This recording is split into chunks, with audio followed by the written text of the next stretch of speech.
Welcome to the Spheres of Spirit with Nancy Myers, aka the Lady of the Light.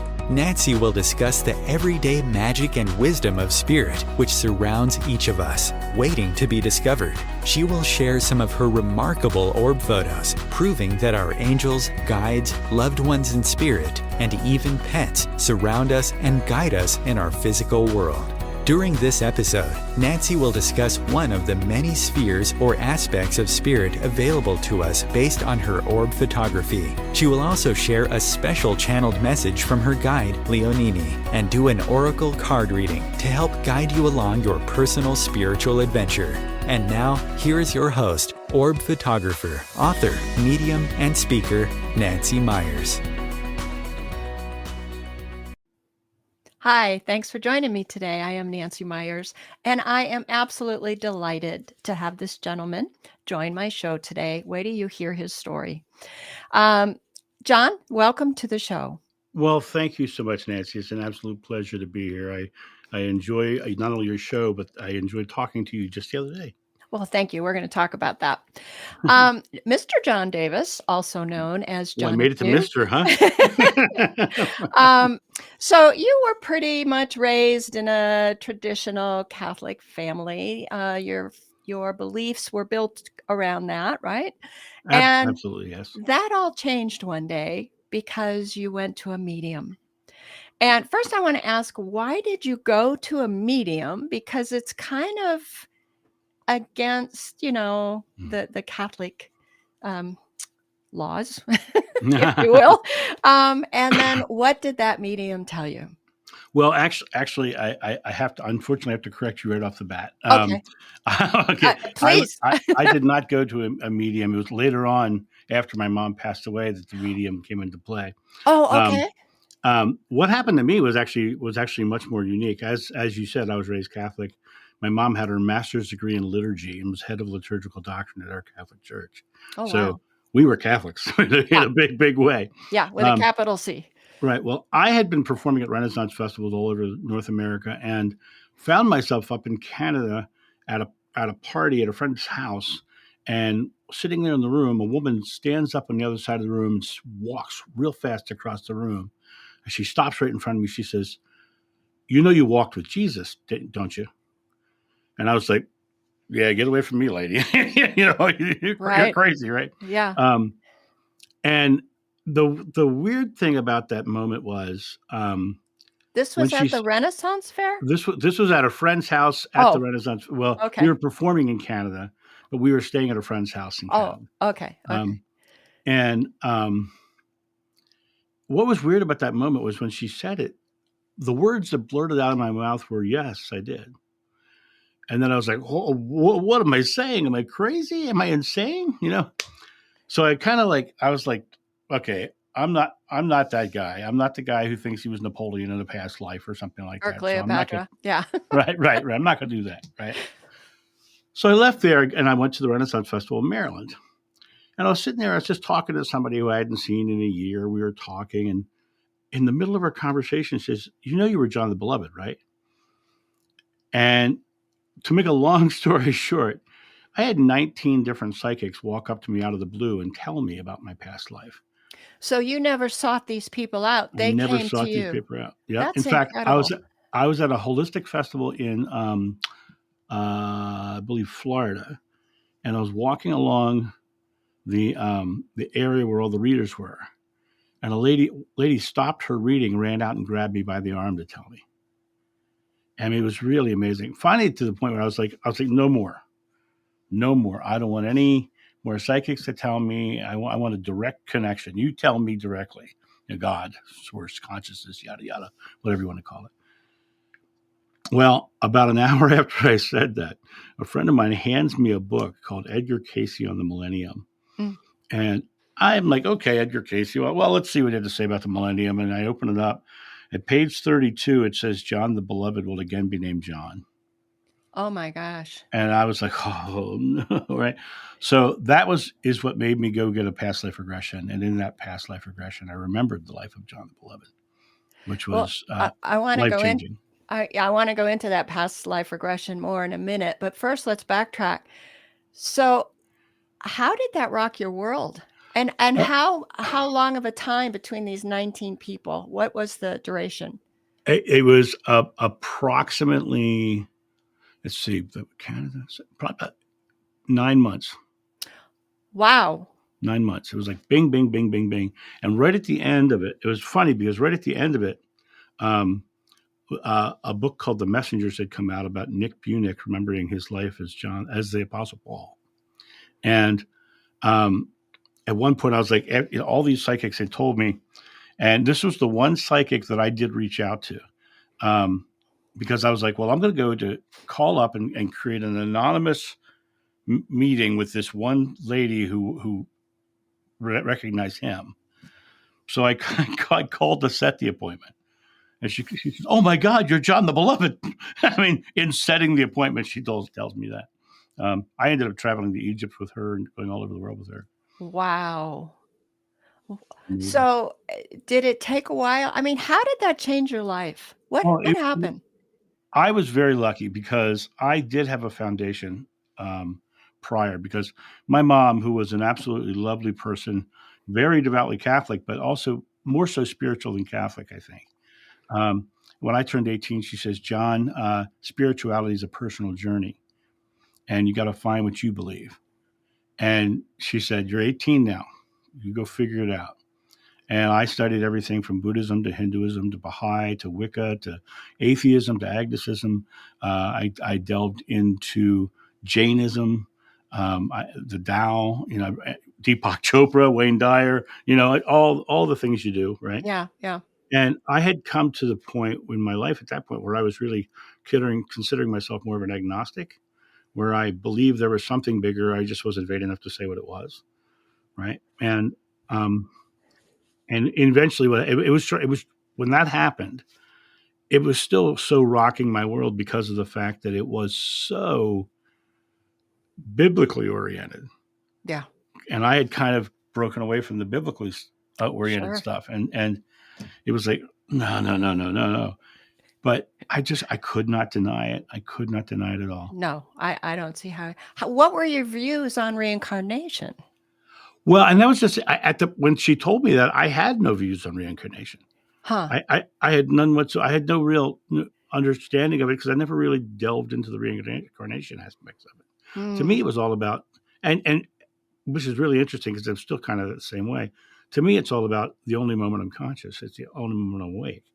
And so the present moment. So I don't really delve too much into the reincarnation stuff. But oh my gosh, after my regression, boy, did I study reincarnation. Yeah. I bet. That's a sticking point for a lot of people, and my husband's one of them. He's not quite sure about reincarnation. But Chris, can I bring up that first slide? Because when things like that happen to you, you go, whoa, or things are told to you, you have to readjust your thoughts. This quote is by Ralph Waldo Emerson. And what I found is some of the people that we know of as one way, like everybody thinks Ralph Waldo Emerson was a great poet, but he was also a key figure in transcendental. He was a transcendentalist, if I'm saying that right. He and David Thoreau, both. Yeah. But this is one of the orbs I just recently got this week, and his quote is, "It is the secret of the world that all things subsist and do not die, but only revive." I can't read it from the screen, only, but only retire a little from sight and afterward return anew. So that was his quote on reincarnation. And, he lived in the early 1800s, mid 1800s. So I'm sure this was a huge new concept to be talking about back then. So it's a little, he's not coming right out and saying, "Oh yeah, I believe it," but he's saying it in his beautiful poetic way. Yeah. So I just thought that was kind of a great introduction to get you going, because if we don't continue and we don't keep learning, I think that's a problem for many of us. Yeah. No. Yeah. And it's Thank you, Chris. The funny thing is about reincarnation is you can find it in almost every religion somewhere. In Judaism, there are writings in Judaism of reincarnation. In the Bible, they asked Yeshua whether he was Elijah returned. Oh, I was going to He, ask you about that. and he says, I am not, but John the Baptist was. Basically, is what he says in the Bible, right? Yes. I tell you, he has come already, and you have shunned him, referring to John the Baptist. So there's also the story of the man who was born blind, and the disciples asked him, "Is this because of his sins or his parents' sins?" Well, if he was born blind, he had to have sinned before he came. All right, True. so you can find those reincarnation kernels there, and one of the biggest struggles that we have with the reincarnation issue now is that a lot of those texts were actually pulled from the Bible after Yes. the Nicene Council. Yes. And if you think about the Nicene Council, they were telling you had to get it right while you're here. Mm-hmm. And that's part of the issue. If you have to get it right while you're here, and you have another life coming, you don't really have to get it right while you're here, right? Yeah. So it kind of messes up their whole paradigm. Yeah, and pay us and we'll help you do it. Right. That's what the last rites were all about. Oh, Exactly. hey, let's pray for you as you die. But if you're going to heaven, but if you don't give it to us, maybe you won't. Yeah.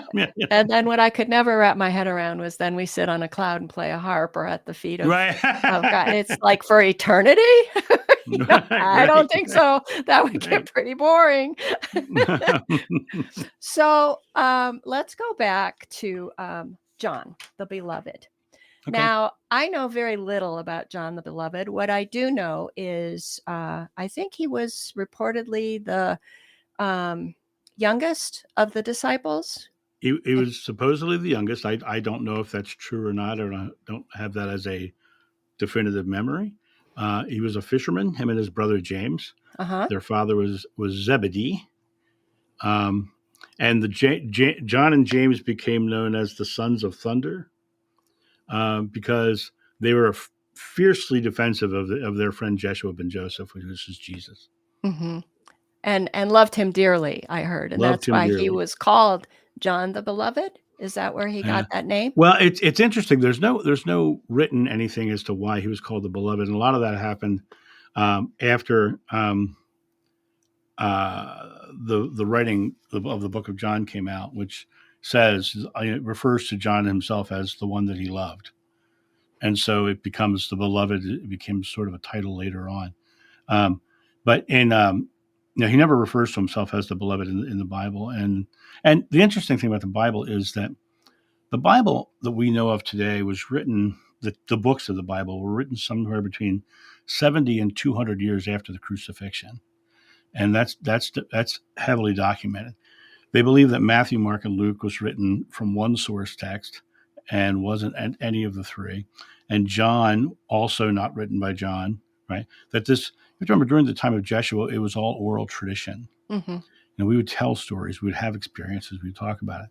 And one of the issues that a lot of Christians struggle with is that the inconsistencies in the Bible. And a lot of times, there are many. Judas died in two different ways in the Bible. Yeah. And there's three different stories of the walking on water. So it lots of stories, right? Mm-hmm. So I like to tell people, if you're going to read it, put your love goggles on and read the loving parts and put the fear stuff away. Yeah. It's like I told you earlier, there's just all wonderful nuggets in there. We just have to look for them and find them. Absolutely. God is too big and beautiful to be encompassed by any one school of thought or religion. And I have found truth in Star Wars and Marvel movies and Shakespeare. There's nothing good nor bad, but thinking makes it so. And more things in heaven and earth that are dreamt of in our philosophy. And even the best one that I think that people kind of gloss over is words without thoughts never to heaven go. Huh. Oh, I like that. Yeah, it's talking about cognitive dissonance, but you can say it, but if you don't believe it, it doesn't matter. Yeah. Oh, I like that one. Me too. Yeah. So, I talked briefly with you before we went on air about the names of the disciples, and Yeah. I thought, okay, in the Middle East, where did you get Pete and Matt and John and Jim? What was John's? Was there an original name for him? In my memory, there was two names that I remembered in my regression: Yehanna and Hannah. Right? Oh, Jeshua okay. called him Hannah Hannah. with like a phlegmy H, Chama, Hannah. But Okay. it was Yehanna, and Yehanna ben Zebedee. So that was John, son of Zebedee. So yeah, the pronunciation, Matthew, Mark, Luke, all those things. The thing that's so interesting is the original text that everyone always leans back into as the original text of the Bible are all in Greek, right? I Even the thought they name were Jesus. Aramaic. Nope, they're all in Greek. The one Aramaic Bible that everyone refers to is called the Peshitta, and the Peshitta is translated from Greek into Aramaic. Oh, I did not know Yeah, that. yeah. They're written by scribes of the Greek, the Hellenistic tradition, the Greco-Roman. And when you look at it from that perspective, it's like the Aramaic stuff. You find other texts that are not biblical that are written in Aramaic, but they're not the same books. They're not the same text, which I think is really interesting. So Matthew, Mark, Luke, even that pronunciation of John and the pronunciation of Jesus is all Greek. It's coming from the Greek. It's all Greek to me. Right. So they were the ones that assigned those names. Yeah, I did not know that. I thought Constantine did that for some reason. Well, Constantine was even more fascinating because Constantine did some drastic changes to the texts, and people will argue with this, but in the Gnostic text, they asked Yeshua, "Who do we go to when you're gone?" And he says, "Go to my brother James." His brother, James. Mm-hmm. And in the after the Nicene Council is, "Thou art Peter, upon this rock I shall build my church." They kind of created Peter to be who you go to, but there's a reason for that, and the reason is because when Jeshua died, what he had done is he had told his disciples to go spread what he taught. Mm-hmm. And he told James to stay in Jerusalem. He sent John to Turkey, to Ephesus in that area. He sent Peter to Rome. And for Rome to be the seat of Christian power, Peter had to be the first pope of the church. And so they if you go back and you look at the earlier texts, you'll find all these texts that were talking about various things, but then you'll see later versions where Peter had been shoehorned into the story to give Peter more relevance and importance. You just said something interesting to me because I thought Constantine was the first pope, self-appointed pope. Yeah, but one of the first saints was his mother. Oh. And what's really interesting about his mother, now you have to remember, Constantine is 300 years after the crucifixion. It's 300 years later, right? Constantine's mother goes to the Holy Land and she marks all the holy sites, right? The Church of the Holy Sepulchre is where it is because Constantine's mother said that's where it happened. Mm-hmm. Well, about 15 years ago, they had to open the tomb to make sure it was structurally sound. And they went to the bottom of the tomb in the Church of the Holy Sepulchre. And I actually was there when they were doing that work. I was there visiting with my friend Michael, and we were doing all big travel through that region. And inside the church was all like scaffolding and everything because they were literally going down. Well, when they dated, the lowest thing they found in that tomb, it dated to the time of Constantine's mother. Oh, interesting. Yeah, they found nothing older than from the time of Constantine's mother. Oh, in that spot. So it's here because I said it's here. Yeah, right. But I will. You want to hear a really interesting? I know you're really into energy and orbs and all. Mm-hmm. I am a very feeling person, and I am. My friend Michael, who took me to Israel, he was using me as a human barometer. Like he would take me places and not tell me what it was. Mm-hmm. Right. And we went to the Church of Holy Sepulchre. I was like, oh, this is interesting. Really cool. Cool. No big deal. Didn't feel anything. Didn't feel anything. And he said, let's go over here. And we walk out to Damascus Gate, and we're walking down this road, and I start getting nauseous, and I start weeping, and I'm really feeling like my world is being destroyed in front of me.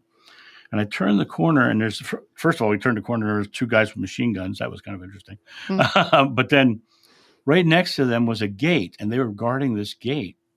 And what it was the British archaeological site of the Garden Tomb. And they opened the gate, and the British Archaeological Society says that's where they think it really happened. And I walk in, and I am now beside myself weeping. I had no idea I was even going there. And they walk me to the back of that property, and there's this stone hill that looks like a skull. And you're looking at it, and Golgotha means Skull Hill. Mm-hmm. It does. And I'm losing it, and I'm like falling out. And you're not that emotional normally, right? No. Well, I'm a laughing guy. I laugh at pretty much everything all the time, right? This was one of those things where the emotions came before the experience. It came before actually seeing it. And then we turn, and we're leaving, and we're going down the staircase, and I kept feeling myself not able to look to my right. I just could not look that way. Just could not look that way. There's actually a photograph of me walking down these stairs with my head down, faced away. What was right there was the tomb. And when I know, people will argue the tomb of Yeshua, who, by the way, I refer to Jesus, and so does John, as Yeshua. It's just rolls off my tongue easier. Yeah. But, and I actually I pronounce it slightly differently. And it's interesting because sometimes you'll hear me say Jeshua, or Yeshua. To me, in my regression, it sounded like a Yeshua with a soft J underneath.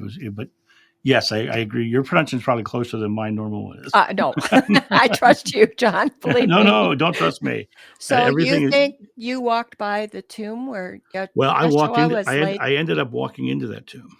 And what happened? And I finally got to the point where I couldn't look. Finally, I just kind of was doing one of those under the eye kind of look to the right.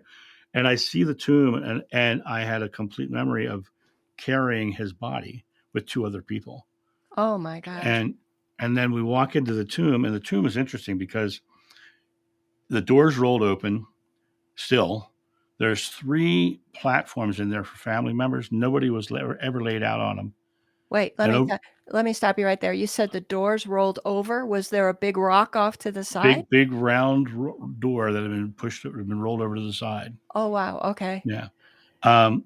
And there were 3 slabs for people to be laid out on.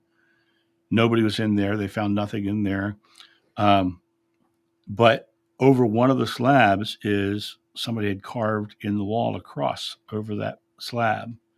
And there's a reference in the Bible of him laying on the slab and there's light coming in from a small hole from above. The hole's there. Oh my goodness. And so I was like devastated. And I was traveling with a man who was probably one of the most stoic people I know. He shows very little emotion ever. And I turned and I looked at him, and the weird part about it is when he was regressed, he remembered being Philip. Oh. So the two of us were there together. And I turned and I looked at him, and a tear was running down his cheek.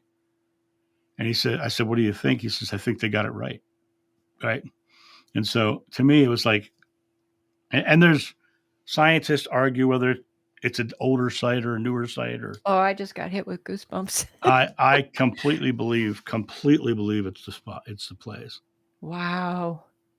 Yeah. This is so incredible. I want to go back though.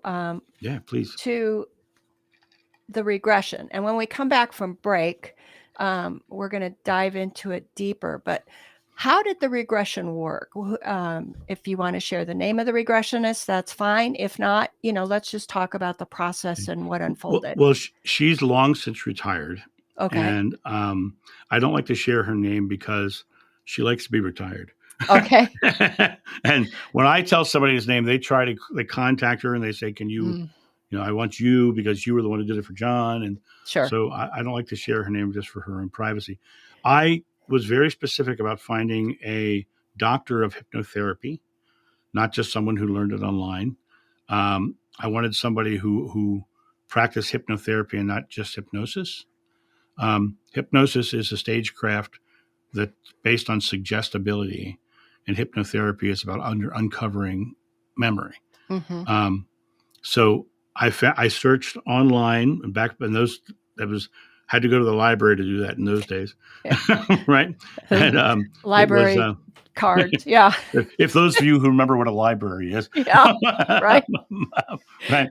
And I found her in Alexandria, Virginia, and I went to her house the week prior to the regression, and she guided me through a meditation and sent me home with the recording of that meditation that I had to use for a week so that I would train my brain to her voice. So Oh, that when we did wow. the regression, we actually my brain was comfortable with the voice already. I've never And heard that. yeah, and then when I went to her house, she had her office in her house, and laid me down, and wow, it was like within minutes I was there. It was the regression itself was fascinating because it was like I was there. I could smell fish. I could feel the ground underneath me. I could feel the wind on me. It literally was as if my consciousness had kind of flipped places. Like I was physically there, but the regressionist conversation was the thoughts in my head. Yeah. I've had past life regressions done, and you go, where did that come from? Yeah. And then when you say something that you had no knowledge of and you Right. can fact check it, it's like, Yeah. OMG. Absolutely. And I did exactly that. I fact checked not only things I said, but things I saw Whoa, okay. in there as well. Yeah. So did you feel a push to do this regression? Was this like, I need to know for myself, how am I going to do Well, that? going back to when that Edgar Cayce book, when I basically said, you tell me directly and then I'll go get a regression, is what I said. And it was like that book came in and I kind of said, okay, I'll go do it. At that point, I didn't want people telling me. I wanted to have a direct Your own experience. Yeah. Because there's too much doubt that can come with people telling you, right? And so I wanted to have a firsthand experience. And even though you had 19 confirmations, John. I'm a stubborn guy. I find it interesting too that this regressionist is in Virginia because Edgar Cayce's thing is in Virginia Beach. The ARE. Yeah. I don't know how close Alexandria is. They're pretty far. Virginia Beach is probably 3-4 hours away from where she was in Alexandria. But yeah, I've spoken at the ARE in Virginia Beach at Edgar Cayce's house. I've been there, but I haven't been to any event or anything. I just walked around. It was fascinating. Did you go to the meditation room on the top floor? No, I did not, but I'm going back. Oh my gosh. I'm going to go back. Well, I want to take pictures, because I'm sure there. Yeah. Yeah. But in the labyrinth and everything. Mm-hmm. Yeah. So we are going to take a quick break, but when we come back, we're going to get into this regression deeper and describe who John was, or will be. And There you go. And his experience with Yeshua. We'll be right back. Home Times TV. The story told in Entering the Light Fantastic, Discovering Life After Life Through Orbs, is about Nancy Meyer's spiritual and emotional rising from the devastating ashes of loss caused by the sudden and unexpected passing of her son Robbie. Just like the legend of the reborn phoenix, Nancy's life purpose and focus was transformed. With the help from her son in spirit, Nancy found herself providing proof through orbs that our souls do not die with our bodies. In her second book, Encircled by the Light Fantastic, A Deeper Journey into the Light with Orbs, Nancy continues chronicling her path of gaining spiritual knowledge and expanding acceptance of what is possible, while traveling to many sacred and ancient sites around the world. She shares these experiences with you along with her photographs of remarkable spirit encounters.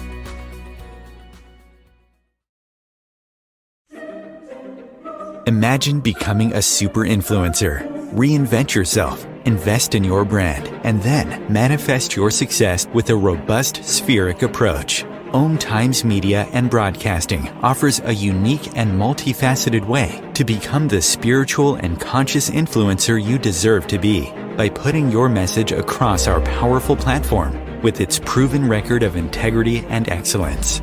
Through our produced shows, Om Times offers the opportunity to become a social media TV personality, a radio show host, an Om Times magazine columnist, and a syndicated podcaster, all in one shot. By live streaming your show on Om Times TV and broadcasting it across the extensive Om Times radio and TV networks, you become more than a host. You become an ambassador and a force for positive change. Om Times. Open yourself to the possibilities.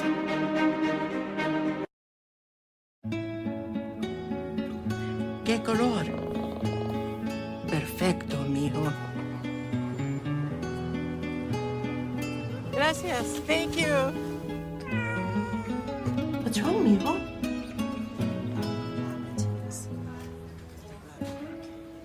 Donating to a pet's medical care is one of the many ways you can help families in your community. Pets and people belong together. Learn more at petsandpeopletogether.org. And we're back. Okay, John, let's get into the meat of this. I want you to walk us through your regression, what you saw, what you heard, what you felt, who met you. So the floor is yours. Okay. It was fascinating. I went to the regressionist's house. We sat down, and she basically, what she did was she had me kind of lose the room by creating a fog, and by creating a fog in my mind, talking about fog, and so I lost the visual element of here. And then she in her regression she gave me the idea of being lifted up on that fog and being placed back down into a different time. And the first thing I saw was I looked down, I could see my legs, and my legs were bare. And I was looking down, and my John Davis physical world mind was like, oh, good. Apostles wear robes. The bare legs doesn't work for me, right? Because I wanted to debunk this thing. Okay. Right. Then I found out what I was wearing is called a fisher's coat. It's what they wore when they were fishing, because if they fell overboard with their robes on, they would have drowned. So it was literally a tunic that was sleeveless, short, and that's called a fisher's coat. So I'm looking down at my legs, and I'm just like looking, and I hear someone talking, and I turn to my right, and it's an elderly man, very big beard, wearing his whole head coverings and the whole bit, and he's holding on to a stick, like and you could tell he's using it because he can't hold himself up without the use of the stick, like a crutch almost. And I'm talking to him, and he's talking to me, but I can't understand a word he's saying. And she's the regressionist, like, who's with you? I said, it's my father, but I can't understand him. And she guides me through this process of, she says, imagine if there was a megaphone to your ear that would change, to help you understand. And I suddenly could understand the language he was speaking, because he was speaking a foreign language. And so I suddenly could understand that he was trying to figure out how we were going to transport fish from where we were to up where we sell them, because something was wrong with our conveyance, our cart or whatever it was. Something was wrong with it, and we had no way of moving it. And he was trying to figure out how to move it. And we're in this conversation. The whole time he's doing that, I'm actually in my hands, I have ropes and I'm tying them. And then I discovered as I went deeper and deeper into the regression, I was repairing nets. I was actually fixing holes in nets. And then she says, "What's the next most important moment?" And she said, go to the next most important moment. The next most important moment, I turn and I look, and people are running down the beach, like really fast, running down the beach. And I'm like, people are running. And they said, she says, where are they running to? And I turn and I look, and there's a crowd down the beach to my left. And there's just a huge crowd. And I'm like, there's a crowd. She says, so what are you going to do? And I said, I'm going to go find out what that is. Right. So I go over to this crowd. As I get closer and closer to this crowd, I start getting a feeling. And it's the feeling of pure love. Oh, wow. The feeling of pure love. And I'm working to the crowd. I work my way into the crowd, and I spot him. And I almost can't say it because I'm like, in the regression, I say, it's him, right? It's like, that's all I could say. And I kept saying, oh my God, you can feel him. Oh my God, you can feel him. You can feel him. Oh my God, you can feel him. That's what I'm saying in the regression. And I look at Yeshua ben Joseph, who's standing in front of me. And he turns and he looks at me and he smiles like he's known me his entire life. Oh, Right. goosebumps. Although John had never met him, right? And he walks over and he raises his hands up and he drops it onto his chest. And he's sitting there with his hand on his chest. And John of old had what most people would consider a near-death experience. He left the body. He went out of body, went to the other side, was in this pure white space, feeling this bliss of pure love just washing over him. And in my regression, I moaned for about 10 minutes. I was just in that space. So you And felt that. yeah. That moment, Wow. with John Davis now, it was life-changing. Life-changing. And finally, the regression says, let's go to the next important moment. And the next important moment was feeling all my fears and my anxieties, my experiences of the physical world. Because had I never felt my fears, my anxieties, and my stresses of the physical world, I could never understand pure love or the love of God or the love of the oneness of God or that energy without knowing it, the feeling of its absence. And I was feeling its absence. And she says, what are you looking at? Because she could tell I was looking at something. I said, he's leaving. He's leaving. And Yeshua was walking up over a hill away from me. And I was like, this is exactly what I said. I said, he gave me a glimpse of everything. And I need to go with him now. And he basically, John left his father. He left everything. He just went and just walked. And I've always wondered why the apostles would just leave their life and go. Yeah. No doubt in my mind why now, right? So then as the regression, He chose you. Yeah, well, yeah. And the thing, when it goes back to that moment where he first saw him, when they first saw each other, it was like he knew who he was. Mm-hmm. I mean, that look he gave, he's like, oh, there you are. It was a kind of Soul family, right? that, and it was so beautiful. It was so, and I've had multiple regressions since then, but one of the things that happens to a lot of people who are regressed is there's a certain percentage that have a little doorway left open. And what happens is occasionally somebody will say something that will trigger a regressive memory in me now, even 24 years later. Like the last one was several months ago. Somebody asked me what Mary Magdalene looked like, and I had a full regressive memory of clearing a table with her. And so I was like, this is just crazy. It's just amazing. But I have in the regressions, I remember walking with him. I remember him sitting on the side of the road eating figs with his wife. And yes, I said wife. Yes, I agree. In my regression, he called her Ishti Mariam.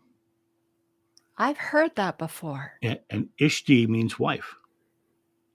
So he literally, and sometimes he would tease her with it. Okay, Ishti. Okay, wife. He would. It's like, yes, dear. Yeah. My favorite thing about all of it, though, is I would bet 60 to 65% of my regressive memories are laughing. Literally of being in laughter with the man. and just laughing. And I've come to the understanding that laughter is a completely present and fearless moment. Mm-hmm. And so it is literally touching God when you're laughing. Joy. Yeah, and you're right there in that pure love in the middle of the laughter, but you're not thinking about it. Your Mm-hmm. mind isn't getting in the way. That fog of the mind Yeah. is not blocking it because you're just openly laughing. And so that regression over the years, I've had multiple regressions, but that first regression is the pivot point. And one of the phrases that came out of that first regression that I kind of measure all of my spirituality against now. It says, it's so simple, we have a hard time comprehending it. Mm-hmm. And so now I measure everything I do against simplicity.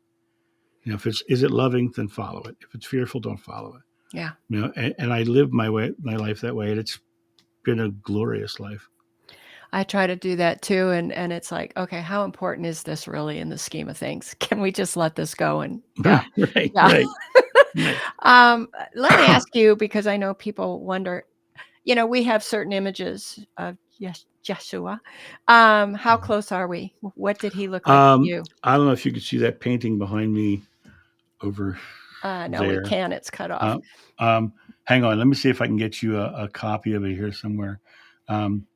I can show it. I can show you. This is a painting that I did literally 6 months after the regression. And boom. Let me hold on. Let me Look at those eyes. Let me make this smaller for you. Hold on. That's okay. I enjoyed looking into his eyes, actually. Are those blue eyes or just a blue? That was the thing that a lot of people find very controversial in my painting. Uh-huh. Yes, they were blue. I've heard that too from other people. Why is this not shrinking on me? It's okay. I think it's beautiful, that close up. I think it's actually, it just pulls you right in.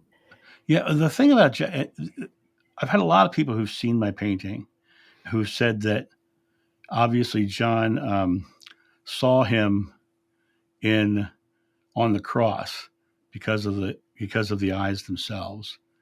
And you'll also notice the darker skin.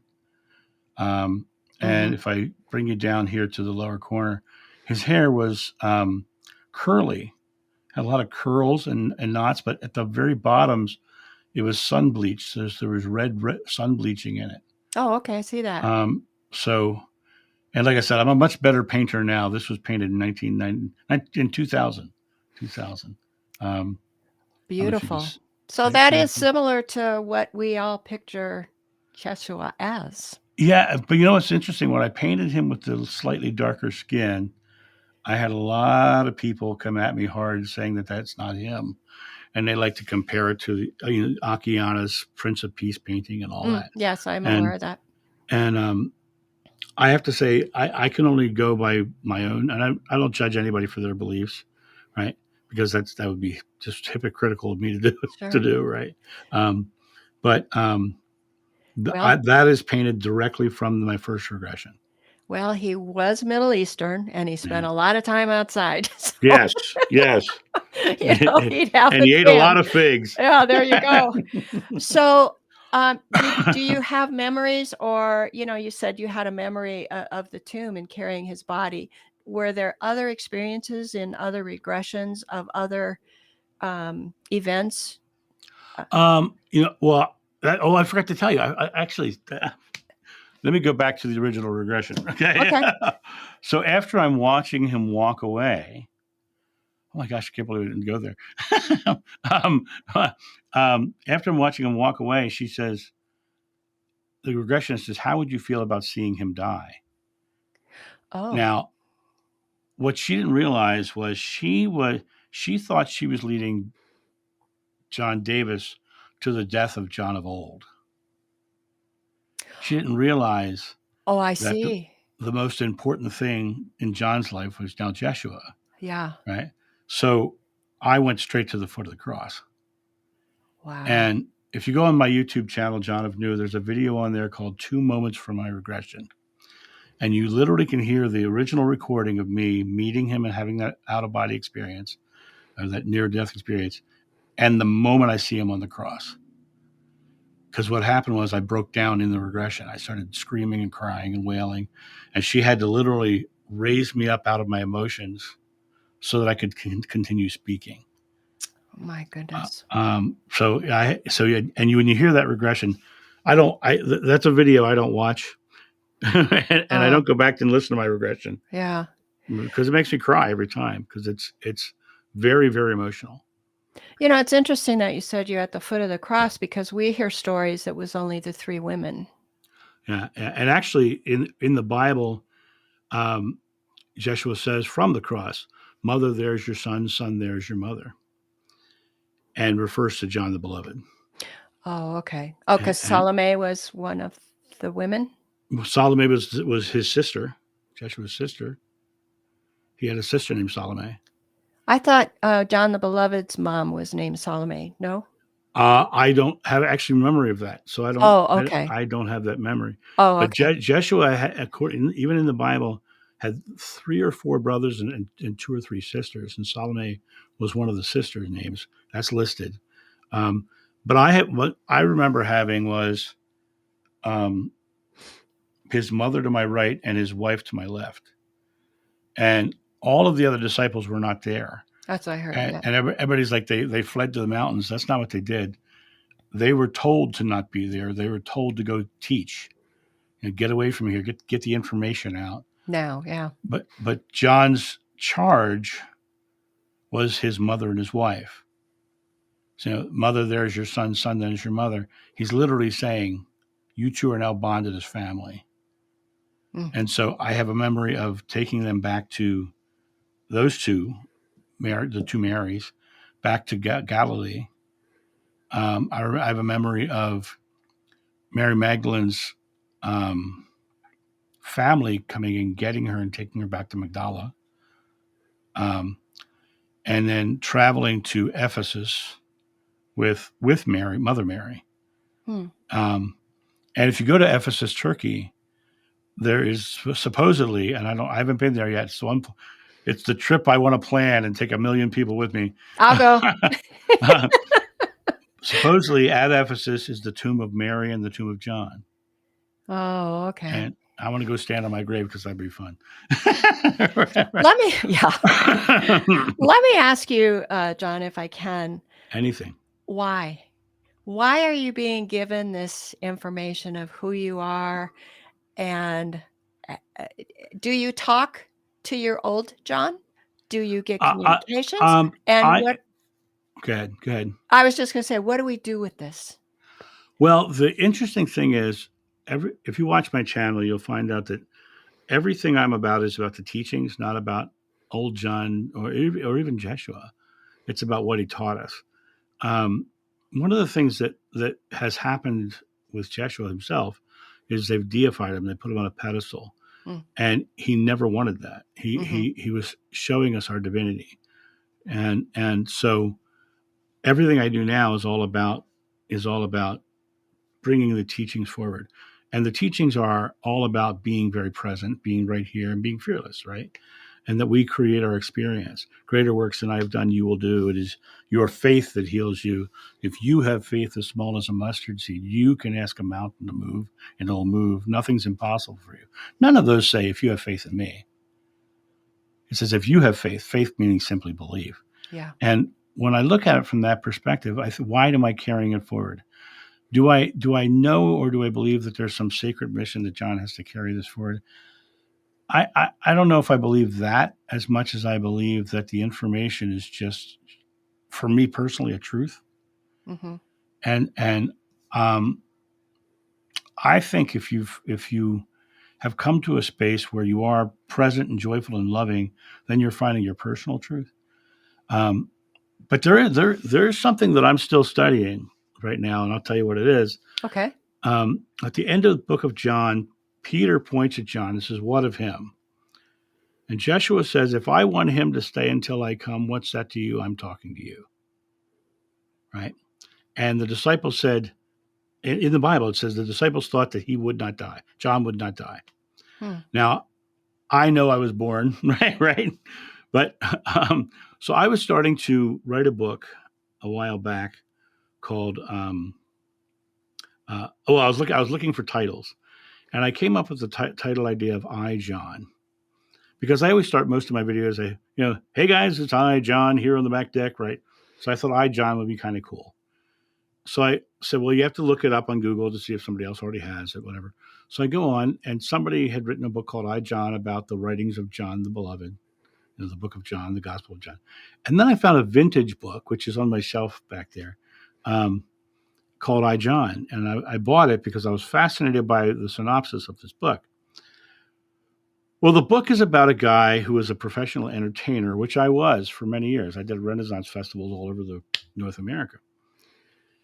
He lived in New Jersey, right across the bay from where I grew up.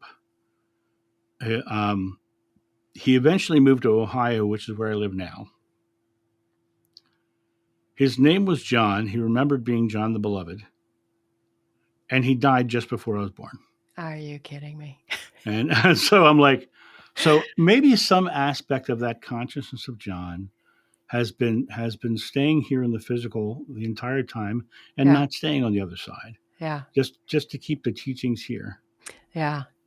And it's almost like, okay, we're in this whole new, I think we're hungry for these teachings now. Yeah. I think we're maybe more receptive, and it's like, okay, let me tell you the same teachings, but in a more modern way so that you understand it now. Yeah. So, and one of the things that is really interesting is people are becoming very empowered right now, which 20 years ago, they weren't. Yeah. Yeah. We understand that, we are all spiritual people. We don't need the doctrines or the dogmas, I should say, of the church. I'm going to get into Leonini's message in the card real quick, but John, how do people get a hold of you? I am very easy to get a hold of. If you go to johnofnew.com, you'll find my website. I'm best known for my YouTube channel, John of New. And if you search John of New, there's over 1,500 videos on that channel that you can go through. I have a second channel called The Recovering Catholic, if you want to try that one out as well. Okay. But what services do you offer? I do private sessions with people. People will call them readings, but I think it's more about tapping into the person I'm with and helping them come to a space of empowering themselves. And I can tell my audience, I had one done, and I had a question in my mind and information that I wanted to find out. And what John does is he sits before he logs on to the internet or to Zoom, writes down a page or so about whatever it is he feels you need to know. And in the first sentence of that, when we meet, he answered my question, and I went, "Hey, we're done." I mean, we talked for quite a while, but they're amazing. I highly recommend them. So let me do Leonini's message here, because I was laughing. She has a sense of humor, my guide, and she wanted to talk about wrinkles. She says, wrinkles, it seems, are not welcome on your face. And when you smile, those wrinkles can appear even deeper. If you were never to have expressed emotion, you might not have wrinkles, but your life would indeed be shallow. Wrinkles can even be defined as a new twist or a surprise. If everything was wrinkle-free and smooth, there would be no ups and downs, no contrast. A life without wrinkles is an existence without growth. Embrace those wrinkles, because they are proof that you have experienced joy and weathered the surprises. Wrinkles of experience truly add to the richness of your life and character. It is okay and even encouraged to wrinkle your nose or to smile broadly, for those wrinkles are the lasting impressions that you take with you when this journey ends. So I thought she was kind of teasing me because I just had a big birthday. It's like, oh, you're very Me too. funny. Me too. Oh, okay. So because we were talking about the Ascended Masters today, I do have the Ascended Masters deck. So let me just draw a quick card. And John, I can't thank you enough. I mean, there's so much to unpack there. I hope one day you'll come back so we can go into some other areas about this. I would love to. Oh, thank you so much. So I know I'm running out of time here. So shuffle, shuffle, shuffle. And the Ascended Master that I pull. Oh, it's Apollo. And Apollo says, to focus upon your strengths and it's not like, here's what I'm getting from that card. Don't be jealous of other people's abilities. You heard about John's beautiful experience here. You may not have that same kind of experience, but you will have others. So Yes. focus on your own journey, your own strengths, your own gifts, and you will be just fine. It's interesting too, John. Why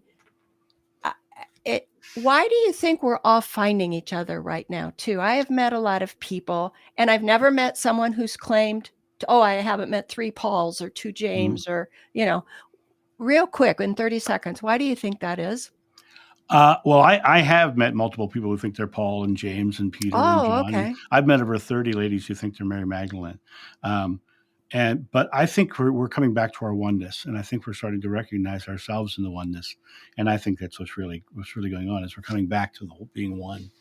Yeah. And what a beautiful way to end this. John, thank you so much. I so appreciate it. I'll look forward to meeting you again here in the future. I'm excited for it as well. Thank you guys for having me.